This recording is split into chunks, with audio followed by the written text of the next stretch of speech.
You are destroying your brain health by doing these habits on an everyday basis. I've worked with hundreds of women one-on-one, and I've noticed these three top habits come up the most, especially when women are trying to build great brain health.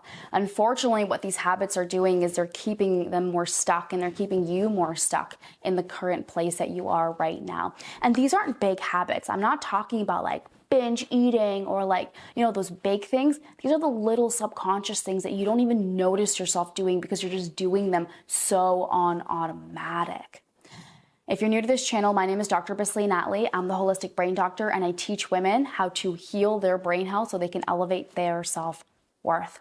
If you keep doing these toxic habits over and over again, you will never get to a place of having high self-worth. You will always feel like you're stuck in this current place that you are right now. So I want to help you become more aware of these habits. Habit number one that you are doing that's destroying your brain health is literally checking your phone every 5 seconds. This is something that so many of us do on automatic. Like, we're not even aware that we're doing it, but we're just doing it constantly, just picking up our phone and checking it, picking up our phone and checking it. And I'm not even talking about checking social media. I'm just talking about the act of you just reaching out, grabbing your phone, picking it up, turning it on to see what notifications are there, and just putting it back away. I am so guilty of having done this so many times in the past before and doing this completely on automatic. And, before you know it, you've picked up your phone 200 times in an hour, which is ridiculous. Every time you pick up your phone, it's a distraction. You're distracting yourself from what it is that you actually need to focus on and do in front of you. So when you reach out to pick up your phone, what ends up happening is that if you get a notification from social media or a missed call or message, the hormone dopamine just surges in your brain, right? It just surges. And then you put it away, and then literally 30 seconds later, the hormone starts to go down, and then your brain's just like, oh, let's get more. Okay, pick up your phone again, right? And that's how it happens. And the worst thing is that as soon as you lose focus on what you're doing, so maybe you're doing something, you go pick up your phone, that's a distraction. It's gonna take you time to get back into the flow of things again. Like, you've just majorly distracted yourself and lost your focus.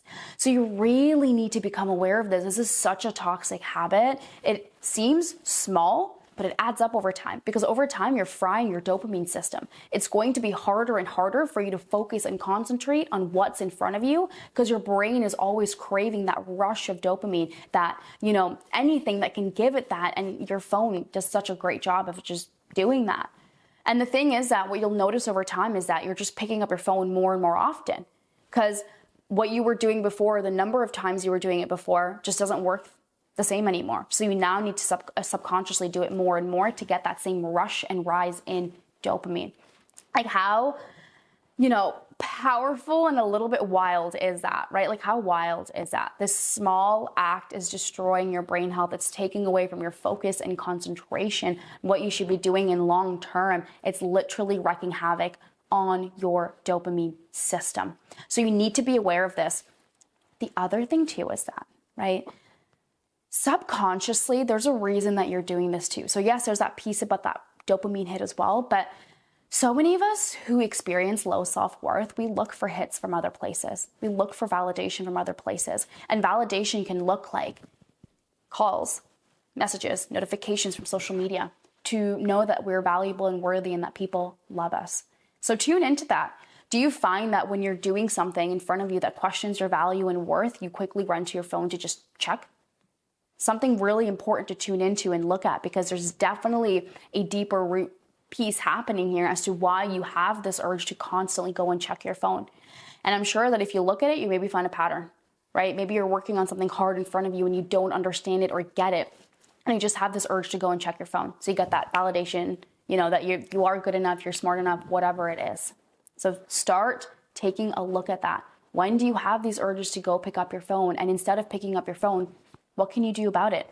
I try to actually keep a book beside my table when I'm doing my work, so that instead of me reaching out for my phone, I go and reach for that book instead.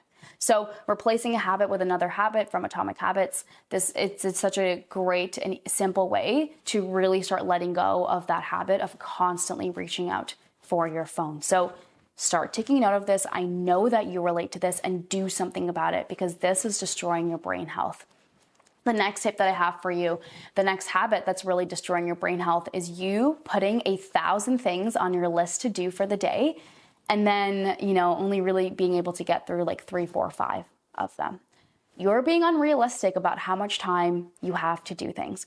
All of us, we have these I need to constantly tune in and look and check in with myself every single day, because all of us have these really, really giant and big, massive lists of things that we need to get done. But the truth is that we only have a couple of hours in the day. Only a couple of hours. So you need to become really realistic about how much you can actually get done. The reason why this destroys your brain health is because ultimately it destroys your integrity. Integrity means to keep the promises that we make to ourselves. When we tell ourselves we're going to do 1,000 things on our to-do list, but we really only have time for 5, we're disrupting our self-trust. We're promising ourselves false promises. And then we feel like long-term we can't trust ourselves. And long-term that destroys our self-worth, self-esteem, and self-confidence. So you need to start tuning into this. And the other thing too is that when you put so many things on your list to get done for the day, but you only have time for a few, you always go to bed feeling like a shitty person. You feel like a failure. You feel like you can never be successful. So do you see how this small habit is actually keeping you small? Is actually keeping you stuck in your limiting beliefs and the cycle that success is hard, you can't do this, but really, girl, it's just the number of things that you're putting on your to-do list. And if you just shifted that around, you would feel so much better about yourself. And you would have such great brain health because you're actually being realistic about how much you can do in a day. So stop setting yourself up for failure and start setting yourself up for success by being intentional and mindful about how much you can actually get done. Here's the other thing too.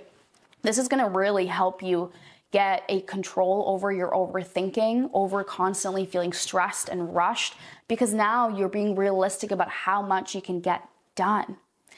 And if you can only get 5 things done, that's fantastic. Just focus on those 5. You don't have to do all 1,000 things today.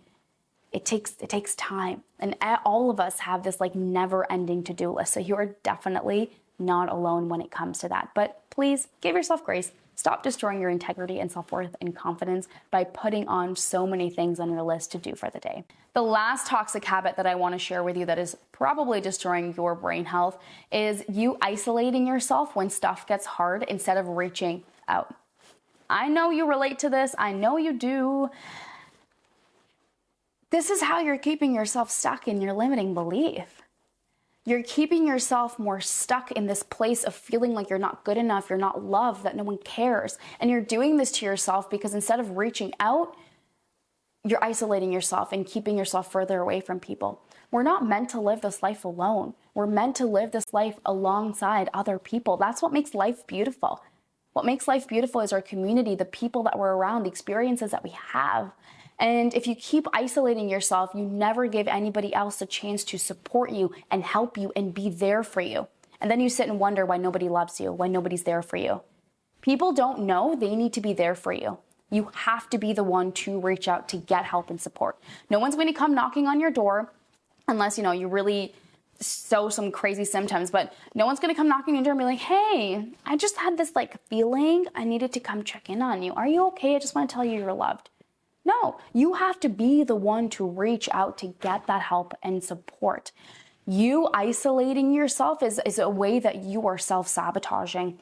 And I'm not saying don't get space, give yourself space and time. I think that is very important to do so you can take a step back, reflect, calm that nervous system response down so you can act in the best way for yourself. But ultimately, you need to be the one to reach out, get that help and support. Stop letting yourself feel lonely. Stop letting yourself feel bad and suffer in your feelings all by yourself and all alone. Reach out, get that help and support. And if you feel like you don't have a good community of people, first of all, reach out to me, okay? I love this. I love supporting women and helping them build great brain health. I'm offering you a free 30-minute brain health assessment. You can use the link in the bio to book that if you want that help and support, and know that, girl, you don't have to go through this alone. I'm here with you by your side. The other thing too is that if you don't feel like you have a strong community, start building it. right? Start looking at what are the places that you can go to and people that you can connect with. Or maybe it just requires you to just open up to the current community that you have. So many of us, we're not opening ourselves up to our current community. And then we get stuck in that mindset of no one understands me, no one likes me. But it's really because we never gave anybody the opportunity to understand us, to love us. How can anybody love you if you don't give them the permission to come into your world and love you? They can't. How can people be there for you if you don't actually reach out and ask them to be there for you? Right? You need to ask. You need to let people into your world. No one is going to be able to be there for you, to love you, to support you if you don't let them into your world, if you don't ever open up and become vulnerable. So really take note and see if you're doing that, because this is how you are destroying your brain health. This is how you are destroying basically your self-worth and keeping yourself small. So these are the 3 toxic habits that I wanted to share with you. You picking up your phone every 5 seconds, you putting too much on your to-do list to do, and then you isolating yourself when stuff gets hard instead of opening yourself up to people. Become aware of these toxic habits showing up and do something about them. And if you want support with that, you know I got your back. Use the link below to book a free brain health assessment with me so that we can build your plan to help you elevate your self-worth, to help you heal your brain, and to help you ultimately create the life of your dreams.